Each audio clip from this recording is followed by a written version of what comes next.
الحمدللہ رب العالمین، تمام تعریفیں اس اللہ کے لیے ہیں جو تمام جہانوں کا پالنے والا ہے، یہ بھی ترجمہ درست ہے، اور تمام جہان والوں کا پالنے والا ہے، یہ ترجمہ بھی عربی لنگوسٹک کے اعتبار سے درست ہے۔ تمام جہان سے مراد جیسے اب جتنی سپیشیز دنیا میں آباد ہیں وہ ہر ایک کا ایک اپنا جہان ہے، پرندے ہیں، پرندوں کا ایک اپنا جہان ہے، حیوانات ہیں، ان کا اپنا ایک جہان ہے، ایک نباتات کی سپیشیز ہیں۔ اس وقت روئے ارض پہ آلموسٹ 2 ملین سپیشیز دریافت ہو چکی ہیں، نباتات حیوانات کی ملا کر، اور ایک ایک سپیشیز آگے بلینز میں۔ انسان ہی دیکھ لیں 7.5-8 ارب کے قریب ہیں، اور باقی حشرات الارض اگر آپ گننا شروع کریں نہ ختم ہونے والے۔ تو یہ تمام کا پالنے والا کون ہے؟ اللہ، الرحمن الرحیم، وہ انتہائی رحم فرمانے والا ہے۔ الرحمن کہتے ہیں جیسے اسی سے لفظ، یہ اسی یعنی آپ سمجھ لیں عربی لنگوسٹک کے اعتبار سے طوفان بھی عربی کا لفظ ہے نا، یعنی ٹھاٹھے مارتا ہوا سمندر ہے اس کی رحمت کا، اور سمندر تو کبھی کبھی جوش میں آتا ہے نا، اللہ کی رحمت وہ ہے کہ الرحیم مستقل رہتی ہی ٹھاٹھے مارتے ہوئے سمندر کی طرح، الرحمن الرحیم۔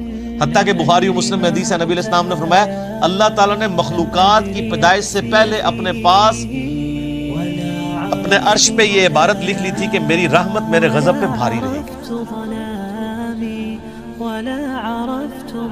قرآن میں بھی ہے وَكَتَبَ عَلَى نَفْسِهِ الرَّحْمَةِ، کہ یہ اللہ نے اپنے اوپر خود لازم کر لیا کہ میں ہر حال میں رحم ہی کروں گا۔ رحم والا جو اللہ تعالیٰ کا پہلو ہے یہ ڈومیننٹ۔ سورہ فاتحہ جو ہے وہ ذہن میں رکھیے گا قرآن کی ماں ہے، ام الکتاب ہے، فاتحہ ہے، قرآن کھولنے والی چیز ہے۔ تو اس میں جو جو چیز آ رہی ہے نا، اس کی جڑ پڑ رہی ہے نا، وہ پورا قرآن اسی جڑ سے پھر اگنے والا وہ بڑا تناور درخت ہے۔ ہر چیز کی جڑ سورہ فاتحہ میں۔ مالک یوم الدین، وہ مالک ہے قیامت کے دن کا۔ دنیا میں تو کئی بادشاہ ہیں، اس کی اجازت سے، اس کی مرضی سے نہیں، اجازت سے۔ اجازت یہ ہے کہ کھلی چھٹی ہے، مرضی نہیں ہے کہ وہ غلط کام کرے، وہ بس اللہ نے دو راہیں دکھا دی ہیں، انا ہدیناہ السبیل اما شاکرا و اما کفورا، ہدایت کا راستہ واضح کر دیا، چاہے تو شکر گزاری کی روش اختیار کرو، خواہ ناشکری کی۔ لیکن قیامت کے دن صرف اللہ ہی کا حکم چلے گا۔ دنیا والے جتنے احکامات ہیں یہ سب کی سب پاورز لوگوں کی طرف سے جو اللہ تعالیٰ نے دی ہیں وہ سرو کر لیجیے۔ لمن الملک اليوم للہ الواحد القہار، آج کس کی بادشاہت ہے؟ اس قہار کی جو سب پہ چھایا ہوا ہے۔ قہار کہتے ہیں سب پہ چھانے والا، تو قیامت کے دن کا مالک ہے۔ ایاک نعبد و ایاک نستعین، تعریف کرنے کے بعد اے اللہ ان ساری چیزوں کے ہوتے ہوئے حق تو یہ ہے کہ عبادت بھی تیری ہوگی، دعا بھی تجھ سے کی جائے گی۔ اے اللہ ہم صرف تیری ہی عبادت کرتے ہیں اور کرتے رہیں گے، تجھی سے مدد مانگتے ہیں اور تجھی سے مانگتے رہیں گے، کیونکہ یہ مضارع کا صیغہ ہے جو کنٹینیوشن ہے۔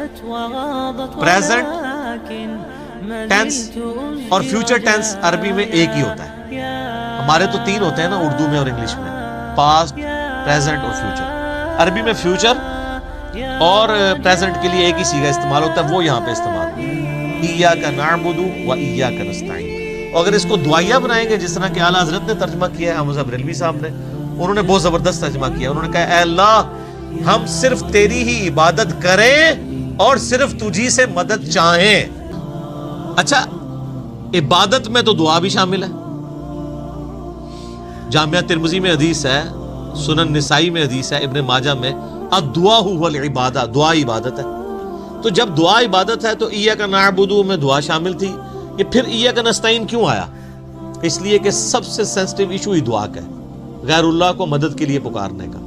تو اللہ تعالیٰ نے اس کو اسپیسیفکلی بیان کیا، اس کے باوجود امت کی اکثریت غیر اللہ سے مدد مانگ رہی ہے۔ ایک تو ہے ظاہری اسباب، وہ تو آپ مانگیں، تو قرآن میں حکم ہے وَتَعَاوَنُوا عَلَى الْبِرِّ وَالتَّقْوَى وَلَا تَعَاوَنُوا عَلَى الْإِثْمِ وَالْعُدْوَانِ، یہ تو بالکل ٹھیک ہے.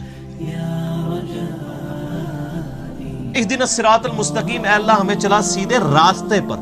صراط الذین انعمت علیہم، راستہ ان لوگوں کا، راستے نہیں، راستہ ان لوگوں کا. انعمت علیہم، جن پر تیرا انعام ہوا. انعمت علیہم کون ہے؟ وہ سر سورہ النساء کی آیت نمبر 69 میں ہے. من النبیین والصدیقین والشہداء والصالحین. نبی ہیں، صدیقین ہیں، شہداء ہیں، صالحین ہیں. لیکن صالحین کون؟ ڈیفینیٹ تو صرف صحابہ اور اہل بیت ہے. اس کے بعد صرف ہماری اسیسمنٹس اللہ کو پتہ ہے، کیونکہ وہی کا معاملہ. تو راستہ، اور وہ راستہ کس کا؟ اچھا، راستہ اللہ کی طرف سے کسے عطا ہوتا ہے؟ پیغمبر کو. اللہ کے کھاتے میں تو بابا کوئی ہوتا ہی نہیں ہے، پیغمبر ہی ہوتے ہیں، باقی سب فالوور ہوتے ہیں. لیڈر ایک، یہاں تو ان کو انہوں نے لیڈر بنا دیا ہوا نا، کہ فالوور تھے. اور وہ سب مسند احمد میں صحیح سند سے حدیث ہے، مشکات کی آپ کو پہلی جلد میں ملے گی. نبی علیہ السلام نے زمین پہ ایک لکیر کھینچی، ارد گرد ٹیڑھی لکیریں کھینچی، اور آپ نے وہ سیدھی لکیر پر انگلی رکھ کے سورہ الانعام کی آیت پڑھی، وَأَنَّ هَذَا صِرَاطِي مُسْتَقِيمًا، اور یہ کہ یہ ہے سیدھا راستہ جو میرا ہے، جو بالکل سیدھا ہے، مستقیم ہے. اسی کی پیروی کرو، ادھر ادھر کے راستوں کی پیروی مت کرنا، وہ تمہیں بہکا دیں گے. یہ ہے وہ چیز جس کی اللہ تمہیں وصیت کرتا ہے. یہ آیت آپ علیہ السلام نے پڑھی اور اپنے راستے کو کہا یہ سیدھا راستہ ہے. تو سیدھا راستہ نبی علیہ السلام کا ہے. ان نام یافتہ لوگوں کا راستہ نہیں ہے سیدھا. وہ تو بیچارے خود راستے پہ چل رہے ہیں، یہ کہتے ہیں ان کے پیچھے چلے. نہیں نہیں نہیں نہیں، ان کے پیچھے نہیں، اس راستے پہ چلنا ہے جس راستے پہ وہ چل رہے ہیں. ان کے پیچھے نہیں چلنا، نبی علیہ السلام کے پیچھے چلنا ہے. تو نبی علیہ السلام کو اپنا امام مانے. صراط الذین انعمت علیہم غیر المغضوب علیہم ولا